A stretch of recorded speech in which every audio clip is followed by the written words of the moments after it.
नमस्ते हमारी YouTube family. मैं प्रीति आप सभी भाई बहनों का दिल से स्वागत करती हूं अपने वैष्णवी लोकगीत चैनल पे।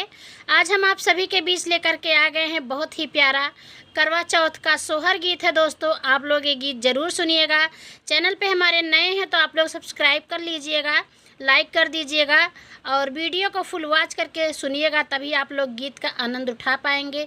तो चलिए दोस्तों सुनाते हैं आप सभी को। कहवा से आवेला करौआ, करौआ बड़ा सुंदर, करौआ बड़ा सुंदर हो। सखिया कहवा से आवेला चुनरिया, चुनरिया लागल झालर हो। सखिया कहवा से आवेला चुनरिया, चुनरिया लागल झालर हो। नैहरे से आवे करौआ तो आवे करौआ, करौआ बड़ी सुंदर हो। सखिया ससुरे से आवेला चुनरिया, चुनरिया लागल झालर हो।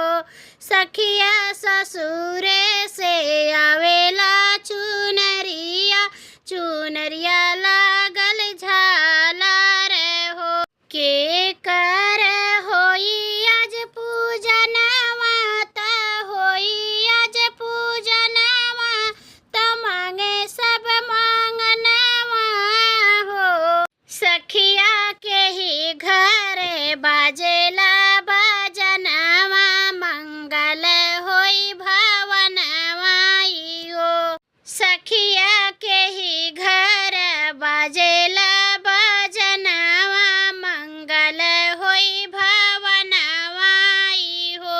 चौथे माई के होई पूजनवा त होई पूजनवा त मांगे सब मांगनवा हो।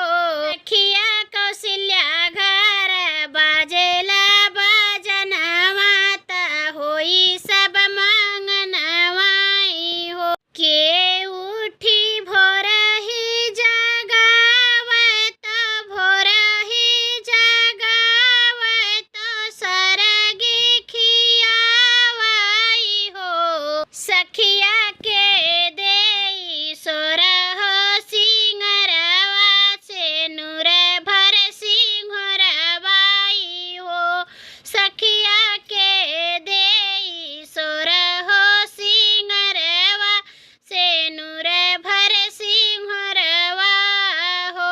सासु मोरी भोर ही जगावे तो भोर ही जगावे तो सरगी खियावई हो।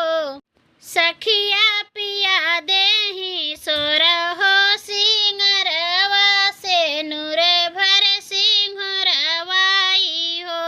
सखिया पिया देहि सोरहो सिंगरवा से नूर भर सिंहरवा हो। कौने घरी होई पूजनवा त होई पूजनवा त मांगे सब मांगनवा हो।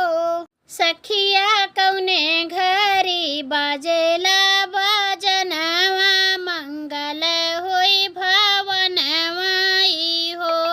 सखिया कौने घरी बाजेला बाजनवा, मंगल होई